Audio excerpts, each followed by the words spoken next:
मैं Rajneesh Rathore my YouTube channel Shri Balaji classes में आप सभी का स्वागत है। अगर आपने चैनल को अभी तक सब्सक्राइब नहीं किया है तो आप इसे सब्सक्राइब करें और ज़्यादा से ज़्यादा अपने फ्रेंडों में शेयर करें। तो देखो, आज हम टीजीटी और पीजीटी साइंस से रिलेटिव एक बहुत ही इम्पोर्टेंट टॉपिक इलेक्ट्रिक सेल यानी कि विद्युत सेल के बारे में डिस्कस करेंगे। 2016 में टीजीटी साइंस में इससे रिलेटिव एक क्वेश्चन पूछा भी गया था। तो ये टीजीटी पीजीटी साइंस के लिए बहुत ही इम्पोर्टेंट टॉपिक है। और ये इलेक्ट्रिक सेल या हम कहें विद्युत सेल, ये 12th क्लास फिजिक्स में दे भी रखा है, तो ये 12th क्लास फिजिक्स के लिए भी बहुत इम्पोर्टेंट है। तो देखो, सबसे पहले यहाँ पर हम देखेंगे कि इलेक्ट्रिक सेल क्या होता है। तो जो इलेक्ट्रिक सेल होता है यह रासायनिक ऊर्जा को विद्युत ऊर्जा में चेंज करता है। तो आप सबसे पहले तो ये ध्यान रखेंगे कि इलेक्ट्रिक सेल यानी कि जो विद्युत सेल है ये क्या करता है, रासायनिक ऊर्जा को विद्युत ऊर्जा में चेंज करता है। अब देखो, यहाँ पर कुछ हमने पॉइंट्स मेंशन किए हैं। ये पॉइंट्स आप ध्यान रखना क्योंकि इनसे भी रिलेटिव क्वेश्चन पूछ सकता है। तो देखो, पहला पॉइंट लिया है हमने, यह परिपथ में विद्युत धारा का प्रवाह बनाए रखने के लिए विद्युत वाहक बल यानी कि विद्युत वाहक बल को बोलते हैं इलेक्ट्रोमोटिव फोर्स यानी कि ईएमएफ उत्पन्न करता है। और सेकेंड पॉइंट है, ये परिपथ में दो बिंदुओं के बीच विभवांतर बनाए रखता है। तो ये भी आप ध्यान रखना, ये सभी बहुत ही इम्पोर्टेंट पॉइंट हैं। और अगला पॉइंट है हमारा कि यह परिपथ में आवेश के प्रवाह के लिए ऊर्जा प्रदान करता है। तो ये सभी इम्पोर्टेंट पॉइंट है, ये आप ध्यान रखना। क्या करता है, ये परिपथ में आवेश के प्रवाह को बनाए रखने के लिए ऊर्जा प्रदान करता है। अब देखो, यहाँ पर और भी कुछ पॉइंट्स आएंगे कि जो विद्युत सेल में धातु की दो छड़ें होती हैं। तो आगे अभी हम इसको डायग्राम से क्लियर कर देंगे, समझाएंगे आपको कि विद्युत सेल में धातु की दो छड़ें होती हैं जिन्हें क्या कहते हैं, इलेक्ट्रोड कहते हैं। अब देखो, दो छड़ों में क्या होगा, एक छड़ हमारी धनावेशित होगी यानी कि पॉजिटिव होगी और दूसरी छड़ नेगेटिव होगी। तो जो धनावेशित छड़ होगी या हम कहें एक इलेक्ट्रोड जो धनावेशित होगा उसको एनोड बोलेंगे, यानी कि एनोड कैसा होता है, पॉजिटिव होता है। और दूसरा इलेक्ट्रोड यानी कि जो ऋणावेशित होगा उसको हम कैथोड बोलेंगे। और इन छड़ों को, जो ये दोनों छड़ें हैं आपकी धनावेशित और ऋणावेशित, इनको जिस विलयन में रखा जाता है उसे विद्युत अपघट्ट कहते हैं। तो ये बहुत ही इम्पोर्टेंट टर्म्स हैं, ये सबको हम समझाएंगे अभी डायग्राम से। यदि दोनों इलेक्ट्रोडों को तार से जोड़ दें तो विद्युत धारा एनोड से कैथोड की ओर प्रवाहित होने लगती है, या हम कहें धनावेशित से ऋणावेशित की ओर प्रवाहित होती है, यानी कि विद्युत धारा क्या होती है, पॉजिटिव से नेगेटिव की ओर फ्लो होती है। तो देखो, इसके बारे में हम आगे डिस्कस करेंगे। तो इसमें देखो, हमने सभी पॉइंट्स आगे मेंशन कर रखे हैं, आप इनके नोट्स बना सकते हो। तो देखो, अगला पॉइंट क्या है कि विद्युत सेल में धातु की दो छड़ें होती हैं जिन्हें इलेक्ट्रोड कहते हैं। तो ये सब ध्यान रखना है, यहाँ से क्वेश्चन बन सकते हैं कि विद्युत सेल में धातु की दो छड़ें होती हैं जिन्हें इलेक्ट्रोड कहते हैं। अब देखो, इसमें क्या होगा, एक छड़ हमारी धनावेशित होगी और दूसरी छड़ छड़ जो होगी यानी कि एक जो इलेक्ट्रोड होगा वो धनावेशित होगा और दूसरा इलेक्ट्रोड कैसा होगा, ऋणावेशित होगा। तो देखो, एक इलेक्ट्रोड धनावेशित यानी कि जो इलेक्ट्रोड धनावेशित होगा उसको हम क्या बोलेंगे, एनोड बोलेंगे। और इस पे आप ध्यान रखना, एनोड पर कैसा होता है, पॉजिटिव चार्ज होता है, ये ध्यान रखना आप। कैसा होता है, ये पॉजिटिव होता है, पॉजिटिव। और दूसरा इलेक्ट्रोड हमारा कैसा होगा, ऋणावेशित होगा, और जो ऋणावेशित इलेक्ट्रोड होगा उसको बोलेंगे कैथोड। और इस पर कैसा होता है, इस पर नेगेटिव चार्ज होता है। ठीक है। अब देखो, अगला पॉइंट है, इन छड़ों को जिस विलयन में रखा जाता है उसको विद्युत अपघट्ट कहते हैं, ये ध्यान रखना आप। इन छड़ों को, यानी कि ये जो दोनों छड़ें हैं आपकी धनावेशित और ऋणावेशित, इन क्षणों को आप जिस विलयन में रखा जाता है उनको क्या बोलते हैं? विद्युत अपघट्य बोलते हैं। और अगला पॉइंट है, यदि इन दोनों इलेक्ट्रोडों को तार से जोड़ दें तो जो विद्युत धारा का जो प्रवाह होगा वो एनोड से कैथोड की ओर होगा। ये ध्यान रखना आप, यहाँ पर जो विद्युत धारा का प्रवाह होगा, अगर आप दोनों इलेक्ट्रोड को आप जोड़ देंगे किसी तार से तो जो विद्युत धारा का प्रवाह होगा वह एनोड से कैथोड की ओर होगा, या हम कहें कैसा होगा? धनावेशित से ऋणावेशित की ओर होगा। यानी कि जो विद्युत धारा का जब प्रवाह होता है तो जो इलेक्ट्रिक करंट जो फ्लो होती है वो पॉजिटिव टू नेगेटिव फ्लो होती है।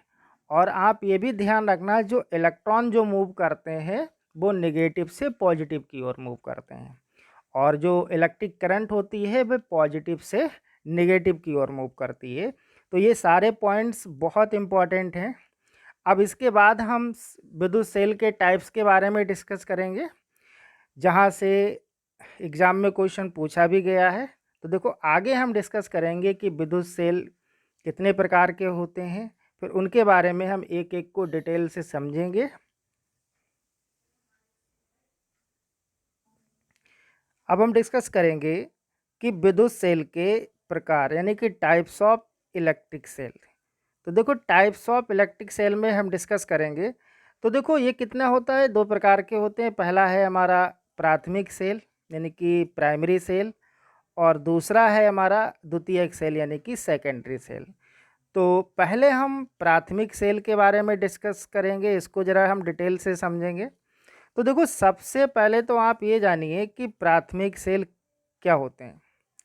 यानी कि प्राथमिक सेल जो होते हैं ये रासायनिक ऊर्जा को विद्युत ऊर्जा में कन्वर्ट करते हैं। तो देखो क्या है यहाँ पर, ज़रा हमने जो मेंशन किया है पहले उसको देख लेते हैं। इसमें रासायनिक पदार्थों की पारस्परिक क्रिया से रासायनिक ऊर्जा को विद्युत ऊर्जा में बदला जाता है। तो आप ये ध्यान रखना, रासायनिक पदार्थों की पारस्परिक क्रिया से रासायनिक ऊर्जा को विद्युत ऊर्जा में चेंज किया जाता है या बदला जाता है। और एक पॉइंट ये जो हमने लास्ट में मेंशन किया है बहुत इंपॉर्टेंट है, आप इसे ध्यान रखेंगे कि प्राथमिक सेल को डिस्चार्ज होने के बाद चार्ज नहीं किया जा सकता। यानी कि जो ये प्राथमिक सेल होते हैं इनको अगर ये डिस्चार्ज हो जाए तो इनको पुनः या बाद में चार्ज नहीं किया जा सकता। अब देखो, इसको ज़रा आप समझते हैं कि जो प्राथमिक सेल को क्या होता है, डिस्चार्ज को हम लोग बोलते हैं निरावेशन। यानी कि जो प्राथमिक सेल को, यानी कि जो प्राथमिक सेल हैं वो निरावेशित होने के बाद, निरावेशित का मतलब अगर वो डिस्चार्ज हो जाए या उनकी पावर ख़त्म हो जाए, प्राथमिक सेल को निरावेशन के बाद चार्ज का मतलब होता है, आप इसको आवेशित भी बोल सकते हैं या आवेशन बोल देते हैं। यानी कि या सिंपल आप ध्यान रखिए कि प्राथमिक सेल का आवेशन नहीं होता है, मतलब उनको चार्ज नहीं किया जा सकता। ठीक है, तो प्राथमिक सेल को डिस्चार्ज होने के बाद उनको चार्ज नहीं किया जा सकता। अब देखो, ये प्राथमिक सेल होते क्या हैं। सबसे पहले देखो यहाँ पर क्या है, जो हम लोग घरों में टीवी का रिमोट हो गया या डिश का रिमोट है या जो घड़ी होती हैं उनमें जो हम सेल यूज करते हैं ये सब क्या होते हैं, ये प्राथमिक सेल होते हैं। ठीक है, तो इनको क्या करते हैं, इनको अगर हम लोग एक बार यूज कर लेते हैं और अगर ये डिस्चार्ज हो जाते हैं तो इनको चार्ज नहीं किया जा सकता। तो ये सब क्या है, जो घरों में जो छोटे छोटे उपकरणों में जो सेल यूज होते हैं ये सब प्राथमिक सेल हैं।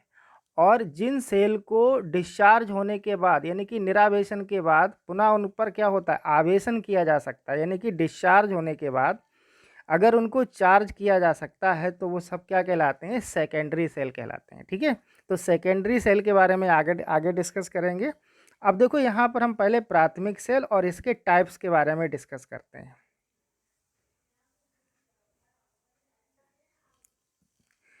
अब देखो, डिस्कस करेंगे हम लोग कि सेल के यानी कि प्राथमिक सेल के प्रकार, यानी कि प्राथमिक जो सेल हैं उनके टाइप्स के बारे में डिस्कस करेंगे।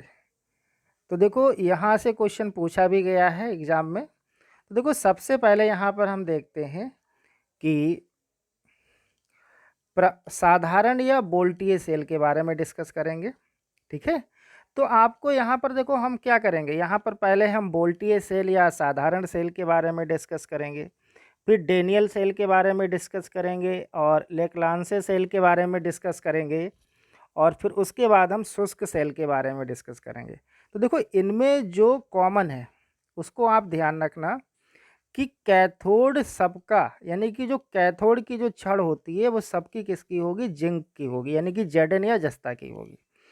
बस जो चेंज होगा वो एनोड चेंज होगा, ये आप ध्यान रखना, क्योंकि कैथोड की जो छड़ होगी वो जेडन की होगी, यानी कि जिंक की होगी। तो ये चारों सेल में कॉमन रहेगा। ठीक है, तो इसको आप ध्यान रखना। तो देखो प्राथमिक सेल के प्रकार में सबसे पहले हम डिस्कस करेंगे कि साधारण या बोल्टिय सेल क्या होते हैं। तो साधारण या बोल्टिय सेल में विद्युत अपघट्ट, यहाँ पर अपघट्ट कर लेंगे आप। ठीक है, विद्युत अपघट्ट के रूप में सल्फ्यूरिक, यानी कि ये होगा आपका तनु सल्फ्यूरिक अम्ल। ठीक है, तो हमने यहाँ भी डायग्राम में शो कर रखा है, अभी समझाएंगे आपको। बोल्टिय सेल में विद्युत अपघट्ट के रूप में सल्फ्यूरिक अम्ल का यूज करते हैं, यानी कि तनु सल्फ्यूरिक अम्ल का, यानी कि H2SO4 का यूज करते हैं। और जो बोल्टिय सेल होता है उसमें जो एनोड होता है, एनोड हमने बताया था जो पॉजिटिव छड़ होगी, यानी कि जो धनावेशित छड़ होगी। तो पॉजिटिव छड़ कौन सी है आपकी, ये वाली है। ठीक है, तो ये किसकी होती है, कॉपर या तांबा की होती है, ध्यान रखना आप। और कॉपर को ही बोलते हैं Cu। ठीक है, तो जो एनोड की छड़ होगी वो किसकी होगी, कॉपर की होगी। और कैथोड की छड़ कैसी होती है, ऋणावेशित होगी, तो ये वाली कैथोड की छड़ होती है, ये किसकी होगी, Zn की होगी, और इसको जिंक या जस्ता बोलते हैं। तो ये सभी पॉइंट्स आपको ध्यान रखना, यहीं से क्वेश्चन पूछा गया था। अब देखो जो बोल्टिय सेल होगा इसका जो विद्युत वाहक बल होगा, बोल्टिय सेल का जो विद्युत वाहक बल होगा वो कितना होगा, 1.08 वोल्ट या 1.1 वोल्ट। ठीक है, क्योंकि 1.08 को हम लिख सकते हैं 1.1 वोल्ट। तो अब जरा इसको डायग्राम से समझते हैं। तो देखो अभी हमने आपको पीछे बताया था कि विद्युत सेल में क्या होती हैं, धातु की दो छड़ें होती हैं। तो वो छड़ें कौन सी होंगी, एक तो आपकी ये वाली छड़ होगी और दूसरी ये वाली छड़ होगी, और इन्हें क्या बोलते हैं, इलेक्ट्रोड बोलते हैं। ठीक है, तो इनमें क्या होगा, एक छड़ आपकी कैसी होगी, पॉजिटिव होगी, और जो पॉजिटिव वाली छड़ होगी उसको हम एनोड बोलेंगे, और दूसरी छड़ नेगेटिव होगी उसको हम कैथोड बोलेंगे। ठीक है, अच्छा इसमें जो धारा का फ्लो होगा वो हमने आपको बताया था, ये किस टाइप से होगा, इस टाइप से होगा, यानी कि पॉजिटिव से नेगेटिव की ओर होगा। ठीक है, फिर आपको हमने बताया था कि इन छड़ों को जिस विलयन में रखते हैं, तो विलयन देखो इसमें क्या है, ये भरा हुआ है। ठीक है, ये क्या है हमारा, तनु सल्फ्यूरिक अम्ल, यानी कि तनु डाइल्यूट H2SO4, यानी कि इन छड़ों को जिस विलयन में रखते हैं उसको बोलते हैं विद्युत अपघट्ट। अब जरा इसको समझ लीजिए आप, देखो हमने क्या कहा, विद्युत अपघट्ट के रूप में, तो विद्युत अपघट्ट बोल सकता है या इसमें जो विलयन होता है ये भी बोल सकता है। तो विलयन किसका होगा, या विद्युत अपघट्ट के रूप में तनु H2SO4 का यूज करते हैं। एनोड की छड़ आपकी पॉजिटिव वाली होगी, ये किसकी होगी, तौबा या कॉपर, यानी कि Cu की होगी। कैथोड की छड़ कैसी होती है, नेगेटिव होती है, तो ये किसकी होगी आपकी, जिंक या जस्ता, यानी कि Zn। और इसका जो विद्युत वाहक बल है ये आप ध्यान रखना, किसका, बोल्टिय सेल का, 1.08 वोल्ट या 1.1 वोल्ट होता है। अब देखो आपको कॉमन क्या है ये ध्यान रखना, आपकी सभी सेल में जो कैथोड होगा वो जिंक या जस्ता का होगा। ठीक है, तो ये कॉमन रहेगा सभी में। ठीक है,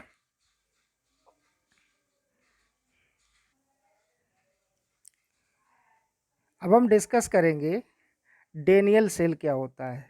ये एग्ज़ाम में आपका पूछा जा चुका है क्वेश्चन, ये आया था आपका एग्ज़ाम में, आप प्रीवियस ईयर के क्वेश्चन पेपर देख लेना कि डेनियल सेल से रिलेटिव क्वेश्चन आया था आपका। तो देखो इसमें क्या होगा, अभी आपने समझ लिया था कि विद्युत अपघट्ट क्या होता है, एनोड क्या होता है, कैथोड क्या होता है। ठीक है, तो विद्युत अपघट्ट के रूप में हम क्या करेंगे, इसमें विद्युत अपघट्ट के रूप में कॉपर सल्फेट, यानी कि CuSO4, और सल्फ्यूरिक अम्ल का यूज करते हैं। और सल्फ्यूरिक अम्ल क्या होता है, H2SO4 होता है, यानी कि तनु सल्फ्यूरिक अम्ल और कॉपर सल्फेट का यूज करते हैं, किसमें, विद्युत अपघट्य के रूप में या विलयन के रूप में। और एनोड किसका होगा इसका, एनोड यानी कि जो पॉजिटिव छड़ होगी वो किसकी होगी, आपकी कॉपर यानी कि तांबा की होगी, ठीक है। और कैथोड के रूप में यानी कि जो कैथोड की छड़ होगी वो किसकी होगी, जिंक की होगी। और भी हमने आपको बताया था कि जो कैथोड की छड़ होगी वो सभी सेल में कैसा रहेगा, कॉमन रहेगी, ठीक है। बस हमारा एनोड चेंज होगा, लेकिन यहाँ पर एनोड भी चेंज नहीं हो रहा है, ठीक है। तो ये दोनों ही लगभग सेम है, वहाँ भी एनोड किसका था, कॉपर का था, और यहाँ भी एनोड आपका किसका है, कॉपर का है, ठीक है।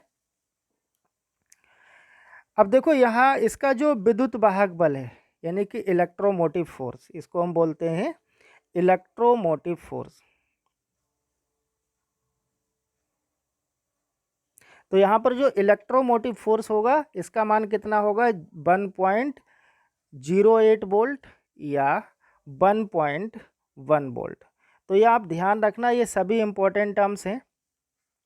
तो देखो डेनियल सेल और वोल्टियर सेल में दोनों सेम है, क्योंकि उसमें भी एनोड किसका था, एनोड हमारा कॉपर का था, इसमें भी एनोड किसका है, डेनियल सेल में कॉपर का है। कैथोड जिंक का उसमें भी था, इसमें भी है, और ईएमएफ की वैल्यू कैसी है, दोनों की सेम है। तो ये आप ध्यान रखेंगे। बस चेंज क्या हो रहा है यहाँ पर, विद्युत अपघट्य के रूप में जो हम यूज कर रहे हैं कॉपर सल्फेट और सल्फ्यूरिक अम्ल का यूज हो रहा है, ठीक है। तो देखो यहाँ पर क्या होगा, H2SO4 होगा और CuSO4 होगा विद्युत अपघट्य के रूप में। एनोड हमारा Cu का होगा और कैथोड जेडन या जिंक या जस्ता का होगा। और जो ईएमएफ की वैल्यू होगी वो 1.01 या 1.1 वोल्ट। तो ये आप ध्यान रखना, ये इंपॉर्टेंट है, ये एग्जाम में पूछा जा चुका है आपका डेनियल सेल के बारे में, ठीक है। एनोड और कैथोड ही पूछे थे वहाँ पर। अब बात करेंगे कि लेक्लांसे सेल के बारे में, ये क्या होता है। तो पीछे हमने आपको दोनों डायग्राम से समझा दिए हैं, ठीक है। तो देखो यहाँ पर क्या होगा, यहाँ पर विद्युत अपघट्य के रूप में, यहाँ पर आप अपघट्य कर लेना, ठीक है। ये जो है ये अपघट्य सही से लिख लेना, ये मिस्टेक हो गई है थोड़ी। तो यहाँ पर क्या करेंगे, विद्युत अपघट्य के रूप में अमोनियम क्लोराइड यानी कि NH4Cl का यूज करेंगे, या इसको हम नौसादर बोलते हैं। एनोड किसका होगा, यहाँ पर कार्बन का होगा, और कैथोड Zn यानी कि जिंक या जस्ता का होगा। और जो लेक्लांसे सेल होंगे इनका जो विद्युत वाहक बल होगा वो होगा आपका 1.50 वोल्ट। तो ये ध्यान रखना आप, ठीक है। तो यहाँ पर देखो एनोड चेंज हो रहा है, पहले क्या था, वोल्टियर सेल और डेनियल सेल में एनोड हमारा सेम था, कॉपर का था, और लेक्लांसे सेल में जो एनोड है वो कार्बन का है। तो ये ध्यान रखना है आपका, कैथोड किसी का भी चेंज नहीं होगा। अब प्राथमिक सेल का जो लास्ट होगा वो हमने यहाँ पे लिया है शुष्क सेल, ठीक है। तो देखो शुष्क सेल क्या है, ये लेक्लांसे सेल का ही क्या है, संशोधित रूप है, ठीक है। तो इसमें क्या करेंगे, विद्युत अपघट्य के रूप में अमोनियम क्लोराइड की गाढ़ी लेई का प्रयोग किया जाता है। बस ये आपको ध्यान रखना है। बकाया आपके एनोड और कैथोड क्या होंगे, सेम ही होंगे दोनों के, ठीक है। एनोड और कैथोड दोनों के सेम होंगे, जैसे आपका वोल्टियर और डेनियल में सेम था वैसे यहाँ भी सेम होगा, ईएमएफ की वैल्यू भी सेम होगी, लेक्लांसे के समान होगी बिल्कुल। बस आपको ये ध्यान रखना है कि शुष्क सेल क्या है, ये लेक्लांसे सेल का ही क्या है, संशोधित रूप है। और इसमें जो विद्युत अपघट्य के रूप में वहाँ क्या कर रहे थे हम लोग, अमोनियम क्लोराइड यानी कि नौसादर का यूज कर रहे थे, और यहाँ पर अमोनियम क्लोराइड की गाढ़ी लेई का प्रयोग करेंगे। तो ये आपको ध्यान रखना है। एनोड यहाँ भी कार्बन का होगा, लेक्लांसे में भी कार्बन का ही था, और कैथोड सभी में ही कॉमन है, Zn का ही है यानी कि जिंक का है। और विद्युत वाहक बल भी क्या होगा, लेक्लांसे के ही समान है यानी कि 1.50 वोल्ट है, ठीक है। तो अब हम सेकेंडरी सेल के बारे में डिस्कस करेंगे, तो यहाँ पे अच्छे से नोट्स बना लेना, यहाँ से क्वेश्चन पूछा जा चुका है। अब देखो सेकेंडरी सेल के बारे में डिस्कस करेंगे कि द्वितीयक सेल क्या होते हैं। अब देखो द्वितीयक सेल क्या करते हैं, प्राथमिक सेल क्या थे, हमारे रासायनिक ऊर्जा को विद्युत ऊर्जा में चेंज कर रहे थे, और द्वितीयक सेल क्या करेंगे, द्वितीयक सेल में देखो क्या होगा, विद्युत ऊर्जा पहले किस में चेंज होगी, रासायनिक ऊर्जा में। विद्युत ऊर्जा किस में चेंज होगी, आपकी रासायनिक ऊर्जा में, और रासायनिक ऊर्जा किस में चेंज होगी, आपकी विद्युत ऊर्जा में। तो देखो पहले आप इसको समझ लीजिए ये क्या होता है, जो द्वितीय सेल होते हैं या क्या होता है, ये जो सेकेंडरी सेल होते हैं, ये एक बार निरावेशन होने के बाद, निरावेशन का मतलब क्या है, हमने आपको बताया था, डिस्चार्ज होने के बाद, ठीक है, यानी कि जो सेकेंडरी सेल हैं इनको चार्ज किया जा सकता है, इनका निरावेशन हो सकता है, और प्राथमिक सेल का आवेशन, ठीक है, यानी कि द्वितीयक सेल का आवेशन हो सकता है, यानी कि इनको चार्ज किया जा सकता है।